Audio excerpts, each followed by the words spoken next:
नमस्कार, आप सभी का स्वागत है यूट्यूब चैनल कुमार फाइनेंस पर। इस वीडियो में हम बात करेंगे स्मॉल कैप से आने वाली company Gokul agro resource limited के बारे में, जो फूड इंडस्ट्री को कैटर करने के लिए एडेबल, नॉन एडेबल ऑयल्स और मील्स का मैन्युफैक्चरिंग करती है। इसके एडेबल ऑयल पोर्टफोलियो पर नज़र डालें तो फिलहाल इसके पास विटलाइफ, महक और जायका जैसे ब्रांड्स हैं, जबकि वनस्पति पोर्टफोलियो में रिच फील्ड और पफ प्राइड जैसे ब्रांड्स हैं। दोस्तों, हार्डली 4 से 5 दिन ही हुआ होगा जब मैंने इस शेयर को अपने पोर्टफोलियो में ऐड किया, करीब 81 रुपया के आसपास। उसके बाद इस शेयर के प्राइस में करीब 7% के आसपास गिरावट भी हुआ। लेकिन जिस दिन मैं ये वीडियो रिकॉर्ड कर रहा हूँ उस दिन 20% अपर सर्किट के साथ 96 रुपये 40 पैसा पर इसका प्राइस क्लोज होता है। पिछले 1-2 साल के डेटा पर भी नज़र डाला जाए तो लगातार इसके शेयर प्राइस में अच्छा ही मूवमेंट हुआ है, जिसकी वजह से इसने अपने इन्वेस्टर्स को एक अच्छा रिटर्न दिया है। तो क्या इस शेयर को करंट प्राइस लेवल पर हम बाई करके चल सकते हैं फ्यूचर में एक बार फिर से स्ट्रॉन्ग रिटर्न के लिए, या जिस मार्केट कैप की कंपनी है उसके हिसाब से अवॉइड करना चाहिए?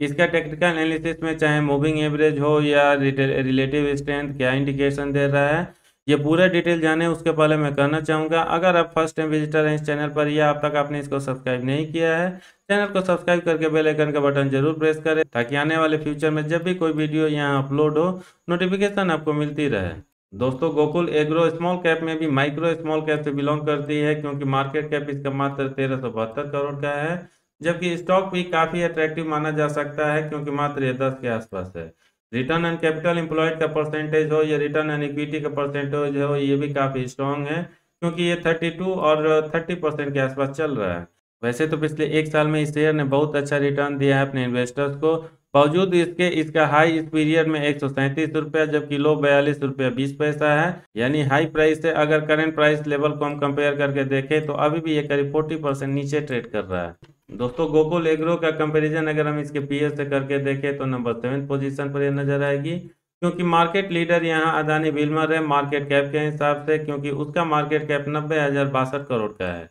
जबकि पतंजलि फूड्स इस लिस्ट में नंबर 2 पोजीशन पर आ रही है 51,410 करोड़ के आसपास। और इन दोनों ही कंपनीज के साथ अगर गोकुल एग्रो के लास्ट क्वार्टर रिपोर्ट पर नजर डालें तो ये आपको ठीक ठाक नजर आएगा, क्योंकि इसका क्वार्टरली सेल्स ग्रोथ भले ही अडानी विल्मर के साथ चलता हुआ दिख रहा है, क्योंकि दोनों का ही 23% के आसपास ग्रोथ हुआ है, लेकिन प्रॉफिट ग्रोथ के मामले में गोकुल एग्रो अडानी विल्मर्स को बहुत ज्यादा पीछे छोड़ती हुई नजर आ रही है, क्योंकि इसका क्वार्टरली प्रॉफिट ग्रोथ 100% के आसपास रहता है, जबकि अडानी मात्र 1.5% प्रॉफिट ग्रोथ दिखा रहा है। दोस्तों, गोकुल एग्रो के annual profit and loss statement पर नजर डालें तो ये आपको काफी स्ट्रॉन्ग और अच्छा नजर आएगा, क्योंकि मार्च 2016 में इसका सेल्स मात्र 3631 करोड़ का था, जो ऑलमोस्ट 3 गुना हो जाता है मार्च 2022 एनुअल रिपोर्ट के अकॉर्डिंग, क्योंकि ये 10,384 करोड़ तक पहुंच जाता है। जबकि ऑपरेटिंग प्रॉफिट ऑलमोस्ट आपको 4 गुना होता हुआ दिखेगा इस पीरियड में, और ये 53 करोड़ से बढ़ के 225 करोड़ तक जा पहुंचा है। ओपीएम परसेंटेज जरूर इस कंपनी का थोड़ा सा कमजोर नजर आएगा, क्योंकि मैक्सिमम साइड में ये 3% होता है मार्च 2019 के रिपोर्ट में, जबकि लोअर साइड में ये 1% रहता है मार्च 2016 के पीरियड में, और बाकी जगह देखेंगे तो लगातार ये 2% के आसपास नजर आएगा। वैसे भी इस इंडस्ट्री से बिलोंग करने वाली जितनी भी मेजर कंपनीज हैं उनका ओपीएम परसेंटेज आपको 4% या 3% के आसपास ही नजर आएगा, क्योंकि जिस सेक्टर से कंपनी आती है वहां पर हमेशा कंपटीशन काफ़ी हाई रहता है, जिसकी वजह से हर कंपनी अपने फाइनल प्रोडक्ट का प्राइस थोड़ा सा कम रखती है, बावजूद इसके इनका इनपुट कॉस्ट हो या ओवरहेड चार्ज हो थोड़ा सा हाई रहता है। ओवरऑल इस कंपनी का ग्रोथ भी परसेंटेज वाइज काफ़ी आपको अच्छा नजर आएगा, क्योंकि कंपाउंडेड सेल्स ग्रोथ पिछले 5 साल में 19%, 3 साल में 32% और पिछले 1 साल में एक बार फिर से 19% रहता है। कंपाउंडेड ग्रोथ इसका हमेशा इसके सेल्स ग्रोथ को बीट करते हुआ नजर आ रहा है लगातार पिछले 5 सालों से, क्योंकि ये 19% के अगेंस्ट में 44%, 32% सेल्स ग्रोथ के अगेंस्ट में 125% प्रॉफिट ग्रोथ, जबकि 19% सेल्स ग्रोथ के कंपेरिजन में ये 160% का प्रॉफिट ग्रोथ दर्ज कराया है। स्टॉक प्राइस सीएजीआर भी आपको काफ़ी अच्छा नजर आएगा, क्योंकि पिछले 5 सालों में ये 30%, 3 सालों में 90% और पिछले 1 साल में सबसे अच्छा 123% रहता है। यानी ओवरऑल देखा जाए तो पिछले 5 सालों में इस शेयर ने अपने इन्वेस्टर को एक ठीक ठाक मल्टी बैगर रिटर्न दिया है। रिटर्न ऑन इक्विटी भी पिछले 5 सालों से लगातार इस कंपनी का आपको इम्प्रूव होता हुआ नजर आएगा, क्योंकि ये 15% और 19% जो 5 साल और 3 साल में था, पिछले 1 साल में बढ़ के 30% तक जा पहुंचा है। करंट सिनेरियो के हिसाब से इस कंपनी के बैलेंस शीट को हम थोड़ा सा एवरेज मान सकते हैं, क्योंकि कंपनी के पास रिजर्व 442 करोड़ है, जबकि इसके ऊपर कर्ज भी 305 करोड़ का है। लेकिन अगर पिछले 6 सालों के ग्रोथ रिकॉर्ड को हम देखें तो रिजर्व से इसका 160 करोड़ से बढ़ के 442 तक पहुंचा है। यानी पिछले 6 सालों में इसका रिजर्व ऑलमोस्ट 2.8 गुना होता है, जबकि इस कंपनी के ऊपर कर्ज इस पीरियड में मात्र 40% बढ़ता है। दोस्तों, इस कंपनी का एनुअल परफॉर्मेंस हो या बैलेंस शीट हो, जिस तरीके से इम्प्रूव हो रहा है, शेयर होल्डिंग पैटर्न उसके कंपैरिजन में और भी ज़्यादा खूबसूरत नज़र आ रहा है, क्योंकि प्रोमोटर्स ने अपनी होल्डिंग जो दिसंबर 2020 और मार्च 2021 के बीच में कम किया था करीब 2% के आसपास, क्योंकि ये 71.80% से घट के 69.82% हो जाता है। लेकिन दिसंबर 2021 और मार्च 2022 क्वार्टर रिजल्ट के बीच में न सिर्फ इस कंपनी के प्रोमोटर्स अपने पुराने स्टेक रीबाई करते हैं, बल्कि जो उन्होंने 2% के आसपास अपना स्टेक सेल किया है, इस पीरियड में 2.35% के आसपास स्टेक बाई करते हैं। एफआईज हो या डीआईज हो, इस कंपनी में उनका स्टेक ऑलमोस्ट ना के बराबर बना हुआ है पिछले कई क्वार्टर से, जबकि पब्लिक की होल्डिंग ऑलमोस्ट आपको 27.44% के आसपास शुरू से लेकर अब तक नजर आ रहा है। जिस मार्केट कैप की ये कंपनी है उसके हिसाब से शॉर्ट एनालिसिस भी इसका काफी स्ट्रॉन्ग नजर आ रहा है, क्योंकि इसके फेवर में स्ट्रेंथ 12, अपॉर्चुनिटी 4, टोटल 16 का स्कोर हो रहा है, जबकि इसके अगेंस्ट में मात्र 2 वीकनेस निकल कर आ रहा है। अगर पिछले 1 महीना का डेटा देखें किस तरीके से लोगों का इंटरेस्ट इस शेयर में बन रहा है, हम वॉल्यूम एनालिसिस पर नजर डाल सकते हैं। जो क्वांटिटी यहाँ पर ट्रेड होता है वह दिख रहा है एनएसई और बीएसई मिलाकर। पिछले 1 महीना में डिलीवरी का परसेंटेज 57 रहता है। ऑन एवरेज पिछले 1 सप्ताह डेटा के अकॉर्डिंग डिलीवरी का परसेंटेज 50.5, जबकि एक दिन पहले एक बार फिर से डिलीवरी का परसेंटेज 50 के आसपास 47 रहता है। जबकि टुडे डेटा पे नज़र डालें तो ऑलमोस्ट यहाँ पर आपको 100% डिलीवरी आती हुई दिखेगी, क्योंकि इस शेयर में 20% का अपर सर्किट लगता है। यानी ओवरऑल देखा जाए तो गोकुल एग्रो अपने मार्केट कैप के हिसाब से फंडामेंटली ठीक ठाक नजर आ रही है, क्योंकि चाहे इसका सेल्स ग्रोथ हो, प्रॉफिट ग्रोथ हो, बैलेंस शीट हो या शेयर होल्डिंग पैटर्न हो, कोई भी एक पार्ट ऐसा नजर नहीं आ रहा है जहां पर कोई वीकनेस बन रही है, जिसकी वजह से न सिर्फ इसका शॉर्ट एनालिसिस अच्छा नजर आ रहा है, बल्कि चाहे छोटे इन्वेस्टर हो या बड़े एचएनआई टाइप के इन्वेस्टर हो, लगातार इस शेयर को बाई करके होल्ड कर रहे हैं। दोस्तों, ये तो रहा गोकुल एग्रो का एक छोटा सा फंडामेंटल। आगे बढ़ते हुए इसके इन्वेस्टमेंट चेकलिस्ट को देखें और इसके फ्यूचर प्रोस्पेक्ट को समझें, ताकि इस शेयर को करंट प्राइस लेवल पर बाई करना चाहिए या अवॉइड करना चाहिए उसके बारे में डिसीजन लें। उसके पहले कुछ टेक्निकल डेटा देख लेते हैं।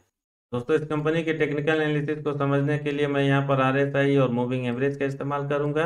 क्योंकि दो ये ऐसे इंडिकेटर्स हैं जहां पर मुझे सबसे ज़्यादा ट्रस्ट नज़र आता है। अगर किसी भी इन्वेस्टर का ओपिनियन चाहे मिड टर्म हो, शॉर्ट टर्म हो या लॉन्ग टर्म हो, और साथ ही जो पोजिशनल टाइप के ट्रेडर होते हैं, मेरे अकॉर्डिंग ये दोनों ही इंडिकेटर्स उनके लिए बेस्ट है। सबसे पहले मैंने यहाँ पर वनडे का डेटा अप्लाई कर रखा है, जिसमें रिलेटिव स्ट्रेंथ आपको 100 नजर आएगा। यानी ये शेयर ओवरबाउट में जाता हुआ नजर आ रहा है, क्योंकि जिस दिन का ये रिलेटिव स्ट्रेंथ मैं आपके साथ शेयर कर रहा हूँ, उसी दिन इसके शेयर प्राइस में 20% का अपर सर्किट लगा। 1 वीक का डेटा अप्लाई करने के बाद भी इसका रिलेटिव स्ट्रेंथ आपको 90 के आसपास ही नजर आएगा, क्योंकि लगातार इस पीरियड में इसके शेयर प्राइस में पॉजिटिव ट्रेंड बना हुआ है। फाइनली अगर हम 1 मंथ का भी डेटा अप्लाई करें तो रिलेटिव स्ट्रेंथ आपको काफ़ी स्ट्रॉन्ग ही नजर आएगा, क्योंकि इस पीरियड में भी ये 85.77 बना हुआ है। टेक्निकल डेटा में अगर मूविंग एवरेज पर भी हम नज़र डालें तो लगातार इसके शेयर प्राइस में जिस तरीके से पॉजिटिव ट्रेंड बना हुआ है, ये अभी 20 डीएमए से लेकर 50 डीएमए के ऊपर चल रहा है। यानी ओवरऑल टेक्निकल एनालिसिस में चाहे टेक्निकल इंडिकेटर्स को देखें या मूविंग एवरेज को देखें, ये पॉजिटिव बना हुआ है, क्योंकि लगातार इसका रिलेटिव स्ट्रेंथ 80 के ऊपर नजर आ रहा है। यानी ये शेयर ओवरबाउट जोन में पहुंच चुका है, जबकि शॉर्ट टर्म से लेकर मिड टर्म के लिए मूविंग एवरेज भी इसका पॉजिटिव बना हुआ है। दोस्तों, इस कंपनी के इन्वेस्टमेंट चेकलिस्ट पर नजर डालें तो एकमात्र पैरामीटर डिविडेंड रिटर्न केवल आपको रेड जोन में नजर आएगा। बाकी 4 पैरामीटर पर बिल्कुल ये कंपनी खरा उतरती है, चाहे इसका इंटरेंसिक वैल्यू हो, आरओई वर्सेज एफडी रेट्स हो, एंट्री पॉइंट हो या नो रेड फ्लैग हो, ये चारों ग्रीन जोन में नजर आ रहा है। ऐसे कंपनी और शेयर को लेकर एनालिस्ट हो या ब्रोकरेज हाउसेज हो टारगेट प्राइस नहीं देते हैं, क्योंकि ये स्मॉल कैप या माइक्रो स्मॉल कैप से बिलोंग करती है, जहां डेटा को मैनिपुलेट करना थोड़ा सा आसान होता है, जिसकी वजह से ऐसे कंपनीज का फ्यूचर ग्रोथ हो या शेयर प्राइस टारगेट हो, फोरकास्ट को लेकर ये कंफर्टेबल महसूस नहीं करते। दोस्तों, फाइनली इस कंपनी के फ्यूचर आउटलुक के बारे में मैं बात करूं तो मुझे कम से कम बहुत अच्छा नजर आ रहा है, क्योंकि जो भी डिटेल मैंने आपके साथ शेयर किया उसके अलावा भी बहुत रिसर्च और एनालिसिस किया, उसके बाद ही मैंने इस शेयर को अपने पोर्टफोलियो में ऐड किया। पास्ट में इस कंपनी ने ओवरऑल काफ़ी अच्छा परफॉर्मेंस दिया है। इसके मैनेजमेंट को लेकर भी कोई मार्केट में डाउट नज़र नहीं आ रहा है। जिस इंडस्ट्री से ये कंपनी बिलोंग करती है उसका फ्यूचर भी काफ़ी अच्छा नज़र आ रहा है। साथ ही पीएलआई स्कीम के तहत इस कंपनी को आने वाले टाइम में गवर्नमेंट की तरफ से थोड़ा बेनिफिट भी मिल सकता है। इसलिए ओवरऑल इस कंपनी का न सिर्फ फंडामेंटल मुझे काफ़ी ठीक ठाक नज़र आ रहा है, जिस मार्केट कैप की ये कंपनी है उसके अकॉर्डिंग, बल्कि इसका फ्यूचर प्रोस्पेक्ट भी काफ़ी स्ट्रॉन्ग नज़र आ रहा है। क्योंकि गोकुल एग्रो एक माइक्रो स्मॉल कैप की कंपनी है, जिसकी वजह से इसके शेयर प्राइस में 20% का अपर सर्किट लगा। ऐसे शेयर में मात्र कुछ ही ट्रेडिंग सेशन में बहुत बड़ा निगेटिव ट्रेंड भी बन जाता है, जिसकी वजह से ऐसे स्टॉक्स में हमेशा वोलेटिलिटी का लेवल काफ़ी हाई रहता है। और कई बार ये 20% या 10% अपर सर्किट के साथ चलते हैं, तो कई बार 10% और 20% के आसपास लोअर सर्किट भी लगता है। इसलिए अगर आप इस शेयर को करंट प्राइस लेवल पर अपने पोर्टफोलियो में ऐड करना चाहते हैं, आपका रिस्क एपिटाइट थोड़ा सा हाई होना चाहिए, वोलेटिलिटी को टॉलरेट करने के लिए पेशेंस होना चाहिए, और सपोज इस शेयर में जो भी कैपिटल आप इन्वेस्ट करते हैं उसमें एक ठीक ठाक पोर्शन लॉस भी जाता है, उसका निगेटिव इम्पैक्ट आपके फाइनेंशियल हेल्थ पर ना पड़े, फिर आप इस शेयर को मिड टर्म से लेकर लॉन्ग टर्म तक के लिए कंसीडर कर सकते हैं। क्योंकि मुझे ऐसा लगता है जिस तरीके से इसने ग्रोथ दिखाया है, आने वाले 5 से 6 सालों में पॉजिटिव साइड में मल्टीपल रिटर्न दे सकता है। अगर चीज़ें गलत हुई या इसके अगेंस्ट में गई, इन्वेस्टमेंट कैपिटल का 40% से लेके 50% हिस्सा भी लॉस हो सकता है। दोस्तों इस वीडियो में इतना ही है, कैसा लगा कमेंट करके जरूर बताएं, पसंद आए तो लाइक का बटन प्रेस करके अपने सर्किल में दोस्तों के साथ जरूर शेयर करें, जो रिस्क के साथ किसी मल्टीबैगर शेयर को बाई करके अपने पोर्टफोलियो में ऐड करना चाहते हैं। पूरा वीडियो देखने के लिए धन्यवाद। जय हिंद।